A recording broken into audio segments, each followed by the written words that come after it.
hemos invitado y vamos a invitar a algunos de los amigos frecuentes y recurrentes del Primer Café para hablar de temas varios, de todo como en botica. Hoy, en este momento, nos visitan dos personas a quien queremos mucho. Florence Thomas, feminista, activista, psicóloga y columnista. Florence, buenos días.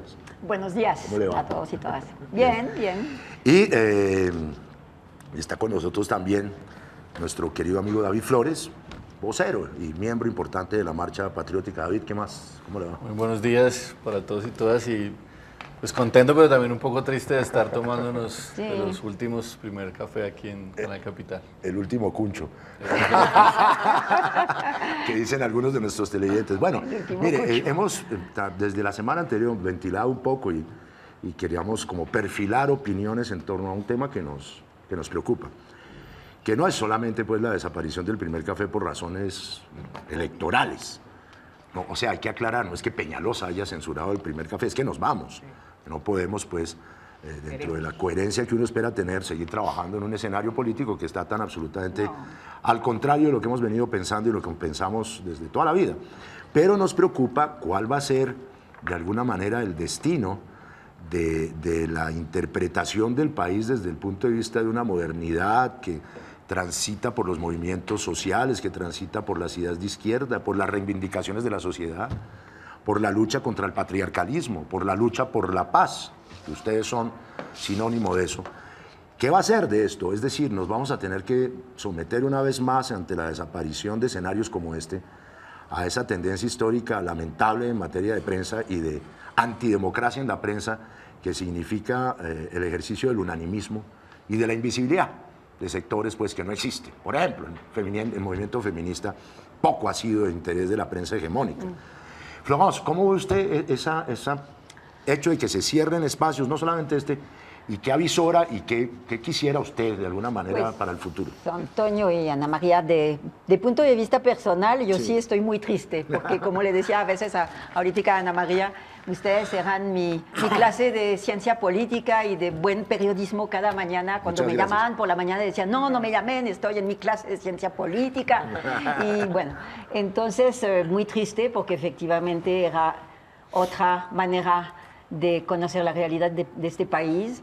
Creo que ustedes hicieron una muy buena tarea y quisiera aprovechar para hacer realmente un homenaje al Canal Capital, al Primer Café, a este espacio de la mañana. Hay una cosa de la cual nadie habla, que a mí me parece súper buena en este espacio, son las publicidades institucionales. Lo de, por ejemplo, lo del transgenerismo, del padre que lee su periódico. Ay, es que eso me pareció tan bien hecho. Esos son puestas en escenas que se le ocurren a Lisandro Duque. Absolutamente. Nuestro Lo del aprendizaje de la bicicleta también me pareció muy lindo. Lo de la tolerancia, la inclusión. Es decir, había muchas cosas muy interesantes y me pareció que es el único canal que hacía eso. Entonces, triste, personalmente muy triste. No sé por qué va a ser reemplazado eso, no sabemos, no sé si ustedes saben algo más. No sabemos. Por lo menos será un espacio donde también se habla, no tanto como quisiera a veces, pero de las mujeres. Pero pues sí, evidentemente estaba presente las secretarias la Secretaría de la Mujer y todo eso vino, yo sé que vinieron varias de las mujeres ahí también. Que son muy invisibilizadas en Sin duda. han sido muy invisibles realmente. El trabajo que ha hecho la Secretaría de la Mujer en esta ciudad es impresionante. El hecho de que exista una Secretaría de la Mujer, ¿no? Pues que se fundó. Y que no sea la oficina de la gestora social, de todo eso, que es la primera dama a veces y todo eso. Pero, Florence, es ¿cómo lamentable. creería usted que podría uno avanzar en términos no de una prensa necesariamente ni marginal ni alternativa, porque ya no podemos seguir en eso, para visibilizar proyectos, procesos, territorios, gentes? Y yo creo que para eso hay que transversalizar un poco distintas miradas, ¿no? Que decir, y eso es un aprendizaje, y eso es una... Sí, es decir, es verdad que son todavía temas muy ausentes. Hay que también, ¿sabe qué, Antonio? Sí. Hay una cosa, y Ana María, yo creo que ustedes están de acuerdo con eso, cambiar los programas de las facultades de periodismo y de comunicación social. Por ejemplo, ninguna facultad en este país tiene cátedras de género. No hay cátedras de género, no tienen idea. Todos los estudiantes que me vienen a entrevistar y yo les pregunto y me dicen, no tenemos idea de esto, no tenemos idea. Entonces, y sin embargo, facultades de comunicación donde hay más de la mitad de mujeres. Y uno se pregunta, ¿y qué hacen después? ¿Dónde van estas mujeres después? ¿Qué están haciendo? Bueno, no sé. ¿Sí? Bueno, David, justamente un poco lo mismo. Vamos a pasar una época de repente un poco árida. Surgirán proyectos, desde luego, pero en el deseo, casi que como Lenin, ¿qué hacer? Sí, en el deseo, ¿cómo ve usted que se pueda como transitar caminos para llegar a empoderamientos democráticos en la prensa de estas voces que van a ser silenciadas en eso que hablábamos, en visibilizar procesos, territorios, gentes? ¿Cómo la ve? Pues yo la veo muy difícil. Sí, ¿no? Ahorita le contaba a Florence que venía escuchando Caracol Radio y Darío Arizmendi estaba ofendidísimo porque la ley del plebiscito le va a obligar a poner 5 minutos para divulgar los acuerdos de paz en los últimos 30 días. Y le hablaba en un tono bastante fuerte a... Diarios. Un tono bastante fuerte al ministro del Interior diciéndole que esto era chavismo, que esto era Cuba. ¿Cómo? En esos términos. Entonces, digamos, si lo más trascendental que ha pasado en los últimos años en la historia de nuestro país, que significa pues rescatar vidas humanas y que va a trascender en términos de la convivencia y la cultura política de nuestro país, genera ese tipo de escozor en un medio como Caracol Radio, pues es grande el reto en el que nos estamos enfrentando y la ausencia que va a ser, o la gran falta que va a ser espacios como el Canal Capital y como el Primer Café, que aquí hay que reconocer una cosa. Aquí antes de que se hiciera esta apuesta por Canal Capital daba enlatados de hace 20 años. Sí. ¿sí? Claro. Nadie veía Canal Capital. Nadie. ¿sí? Hoy se habla de Canal Capital por una apuesta que se ha hecho de volverlo una televisión más humana, una perspectiva de los derechos humanos, un canal frente a la paz. Y yo creo que se da la oportunidad también de felicitar a todo el equipo de Canal Capital, a todas las direcciones y por supuesto ustedes y el Primer Café, que han jugado un papel muy importante. Pero mira, ya frente a eso lo que yo vería por lo menos 3 cosas. La primera es que, sin lugar a dudas, uno espera que tanto las FARC como el ELN negocien, ¿cierto? En el marco de estos diálogos de La Habana, por lo menos una franja tanto televisiva, de radio y en internet, donde se pueda no solamente publicitar los acuerdos, sino donde ese país que necesita evidenciarse para avanzar hacia... O sea, una franja no para ellos. No para ellos, no para ellos. Creo que sería un error decir como la franja de las FARC, y creo que lo que uno ve tanto en el diálogo con las FARC como en los diálogos exploratorios con el ELN es que hay una intención más de quizás mostrarse ellos mismos, de mostrar lo que viene sucediendo en el país, lo que viene sucediendo también en regiones de su influencia. Entonces, yo sí creo y espero que ahí se abra una ventana de oportunidad grande en medios de comunicación masivos. Más bien una forma pedagógica, como una pedagogía de la paz. Claro, de lo contrario va a ser muy difícil, Lo segundo es que creo que particularmente quienes provenimos del movimiento social tenemos que entender que no podemos seguir siendo marginales en términos de las apuestas comunicativas. Hoy yo creo que hay por lo menos 800 medios alternativos. Y bueno, ¿por qué no entre esos 800 medios alternativos, que muchos de ellos tienen su periódico, tienen hasta su iniciativa de radio en internet? Bueno, ¿por qué no somos capaces de generar una Medio, apuesta? Yo creo que la palabra es competitivo en todo sentido, inclusive Medio en términos de competitivo. capital. Sí, que sea eficiente, que sea eficaz, que sea competitivo, digamos, en términos de costos, que sea atractivo, que no sea aburrido, digamos, que pueda, o sea, hay un reto muy grande, sí, que sea moderno, o sea, esto también nos implica a nosotros modernizar nuestro lenguaje, nuestros símbolos, para poder llegar efectivamente a estos espacios. Y lo tercero es que yo sí creo que hay que rescatar espacios de disputa en canales grandes también, ¿no? Yo creo que ese ejercicio que tú hacías antes, Antonio, del radar, era un ejercicio interesante. Yo creo que no van a recibir por allá nunca más.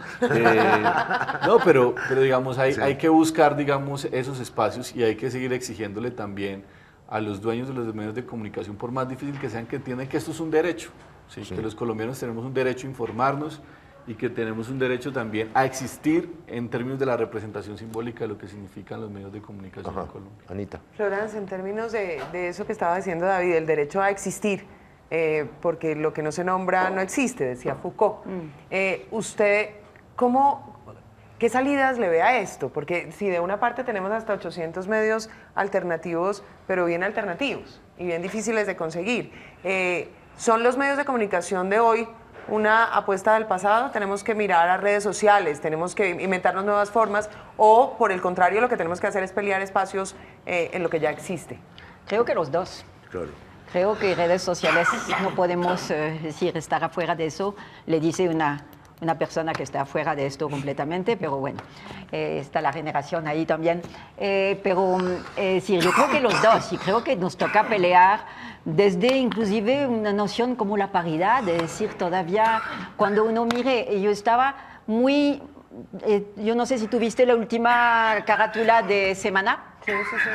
Se despliega y se ve los 10 primeros personajes del año. Sí. 10 primeros personajes del año. 2 mujeres. ¿Cuál? Una deportista, muy bien, bueno, Catherine Ibargüen, muy bien. Y sí. la señorita... Sí. Colombia. No, Miss Mundo Colombia esta. no, Miss Universo. Eso. Es decir, esas son las 2 mujeres entre 10 hombres. Paulina Es decir, Vega. pues no, hermana, es decir... Como En un así, país con el es decir, como si no 52% hubiera mujeres. mujeres tenaces en este, es decir, en este país, preparadas, empoderadas, con voces, ¿sí? No, es decir, está la señorita Universo. Es decir, eso es absolutamente lamentable.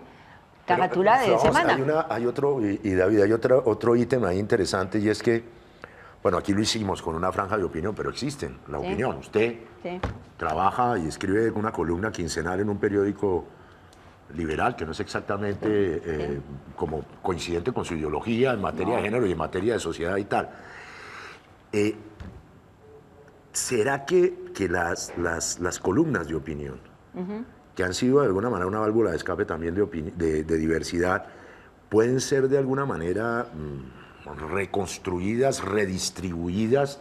Porque uno ve en algunos medios que el sesgo no se compadece con las realidades de la política colombiana, para empezar.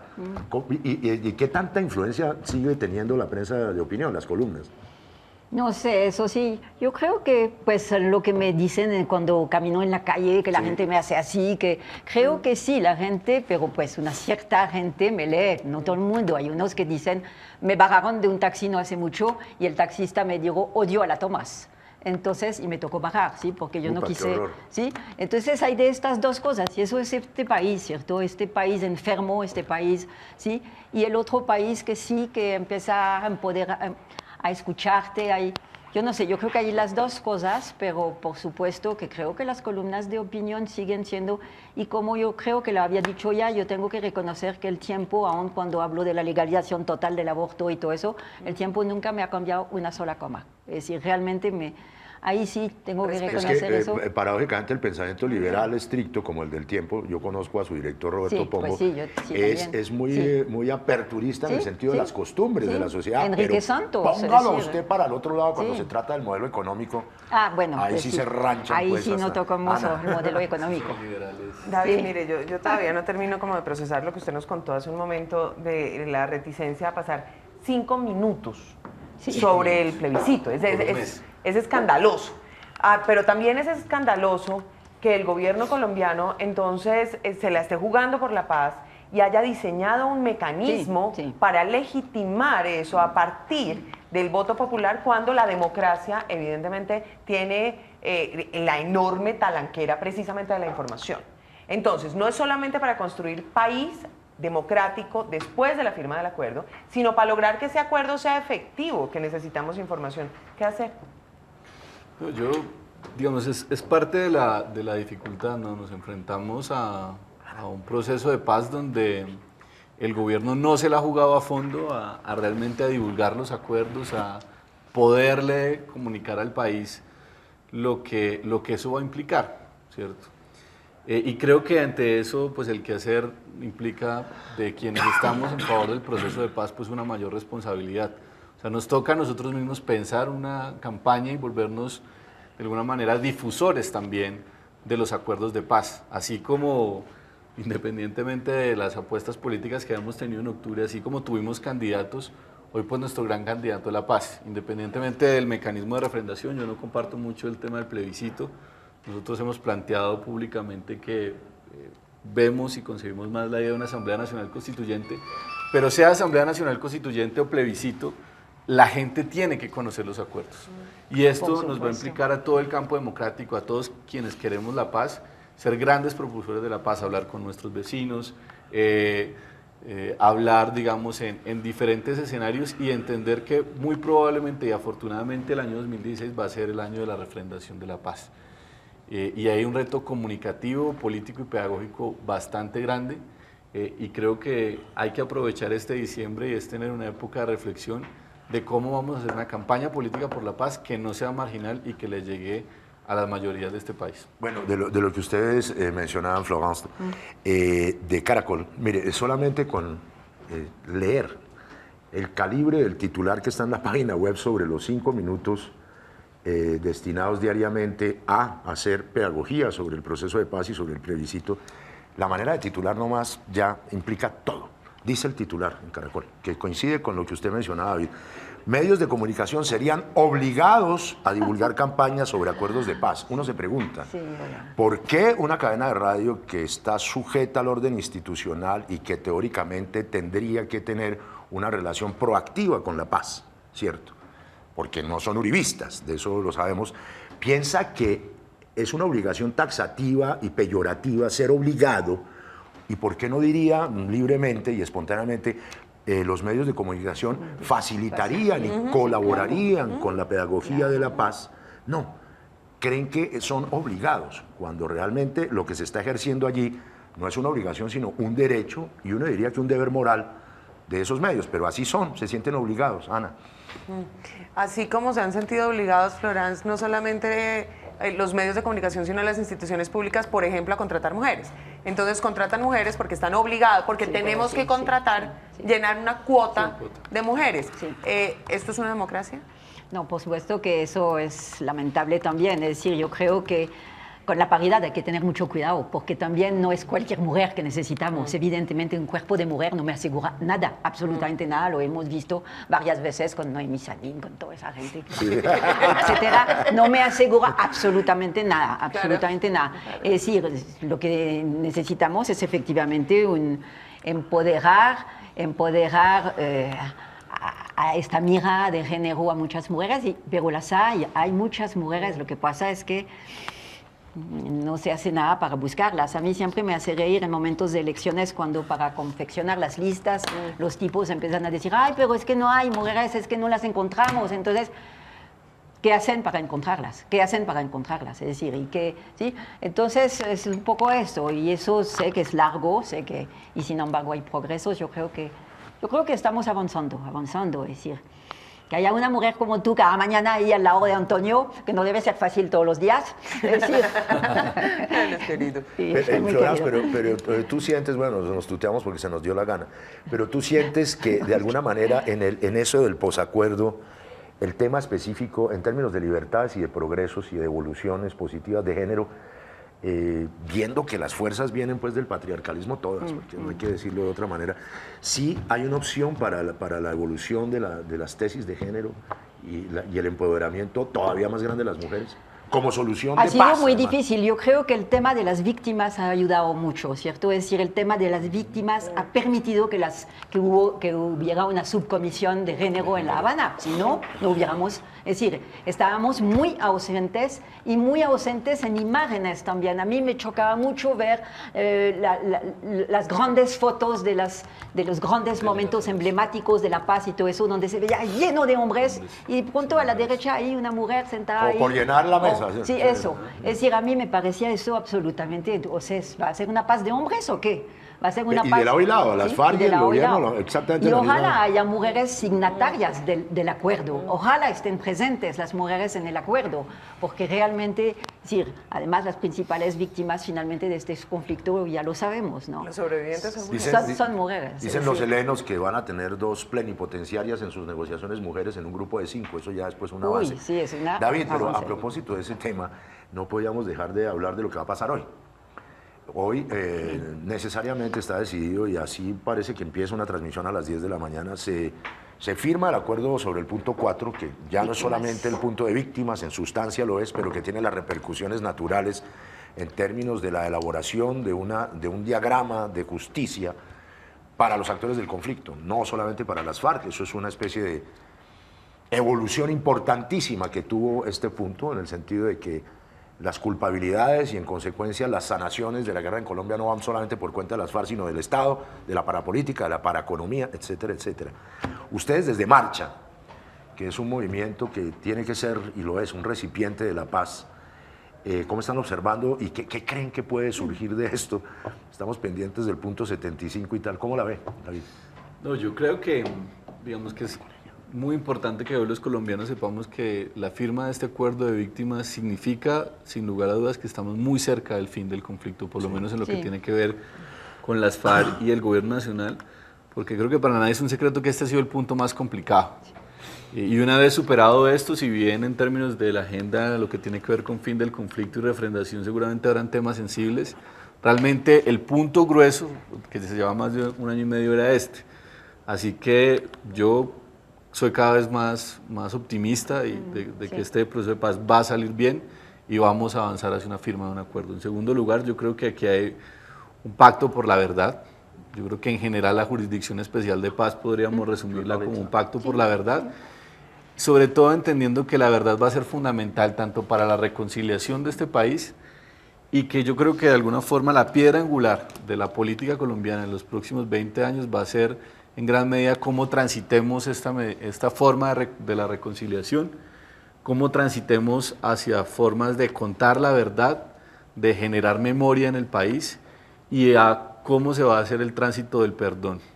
Y creo que eso va a ser importante no solamente frente a las FARC, sino frente al gobierno y frente a agentes paramilitares que a nuestro juicio están ligados al Estado. Mire lo que pasó en Bojayá. Uy, sí, te iba a hablar de Lo que pasó en Bojayá, ya las FARC le pidieron perdón a la comunidad. Y para quienes hemos visto el video, la comunidad dice, bueno, aquí las FARC ya vino a pedir perdón, pero ¿dónde está el gobierno nacional y dónde están los paramilitares que también tienen, digamos, tránsito en eso? Entonces yo creo que en gran medida la disputa en el escenario político colombiano va a estar marcada por, bueno, hay perdón, va a haber reconciliación y vamos a poder transitar a un escenario político donde podamos, digamos, asimilar esa verdad y esa memoria para que nunca vuelva a ocurrir.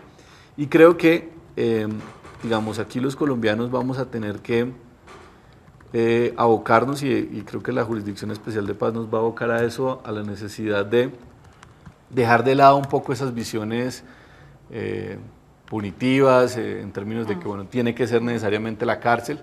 Bueno, aquí lo que necesitamos realmente es reparar a las víctimas, aquí lo que necesitamos realmente es reparar a la sociedad y yo creo que no hay medida más restaurativa que la propia verdad. O sea, yo creo que aquí las víctimas necesitan verdad, pero la sociedad colombiana que ha sido víctima en general de esta manifestación armada del conflicto necesita esta verdad y yo creo que ese va a ser un aporte muy importante de este punto de víctimas.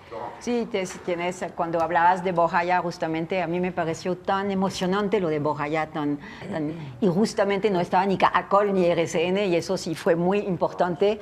Es decir, me parece que Bojayá, escuchando el discurso de Alapé, es decir, además, al contrario de lo que tú dices, no, es que Alapé no pidió perdón, dijo, espero que un día ustedes nos podrán perdonar. Y a mí me pareció eso súper importante y súper bello, porque no es que es que el perdón no es una cosa automática así, ¿no? Es decir, yo creo que eso sí fue muy, muy bello, muy emocionante, y cuando vi lo de el video de Bojayá, es decir, yo diré, ya no hay vuelta atrás. Más que con otras cosas, ¿no es cierto? ¿Eso qué significativo fue? Sí, Ojalá hubiera sido multilateral. No, sí, pero es decir, viendo yo supe bastante lo de Bojayá porque pues tengo un hijo que estuvo 8 días en Bojayá preparando todo, que está trabajando con Gonzalo Sánchez en el Centro Nacional, y ellos, es decir, la comunidad en Bojayá no quiso en absoluto justamente ni gobierno ni cosas así, ni los medios, quiso que sea el Centro Nacional de Memoria Histórica que prepare todo, ¿no? Estuvo 8 días en Bojayá y realmente dijo que al final la gente lloraba, es decir, y además Alapé casi se puso a llorar, ¿no? Sí, claro. Es decir, y ahí uno dice, pues ya no hay retorno. No hay retorno. Yo creo que ese fue un hecho, yo creo que la mano de Timo León Jiménez con con Santos. Sí. Y este tema en Bojayá son dos hechos simbólicos de una trascendencia que yo creo que los colombianos todavía no hemos valorado y que seguramente en los próximos años van a ser como los hitos de la paz y de la reconciliación en Y uno Colombia. como que intuye que esos hechos simbólicos y metafóricos se van a producir muchos más. Muchos más. Hay, Sí, una, sí, sí. dime. Hay una anécdota que me contaron de Bojayá. A un momento era muy difícil entrar, ¿no? Era súper vigilado los que podían entrar, evidentemente. Y hay un comandante del ejército que quería absolutamente entrar donde no se podía entrar. Y entonces estaba forcerando y estaba levantando la voz, estaba furibundo, déjeme entrar. Y hay uno de la Guardia Indígena que se acercó a él y le dijo, hermano, cálmate, que la guerra está terminada.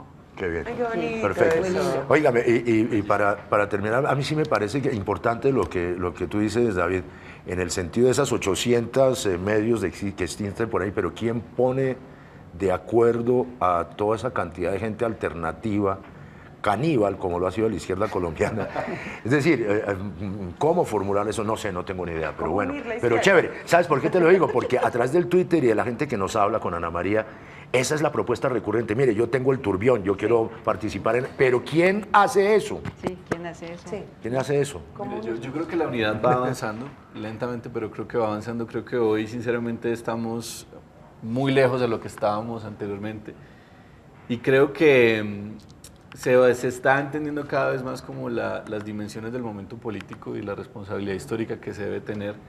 Creo que hay una mayor madurez y creo que, por ejemplo, aquí, digamos, lanzando ideas, gente que ha jugado un papel reconocido, digamos, que ha transitado no solamente en los medios alternativos, sino en los medios masivos de comunicación, puede jugar un papel muy importante allí.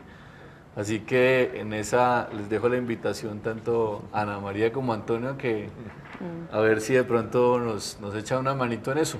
Yo creo que ahí se puede jugar un papel importante en términos de la experiencia, el reconocimiento y en términos de poder articular una apuesta con visión Sí. amplia, ¿no? Claro, claro que sí, de convergencia.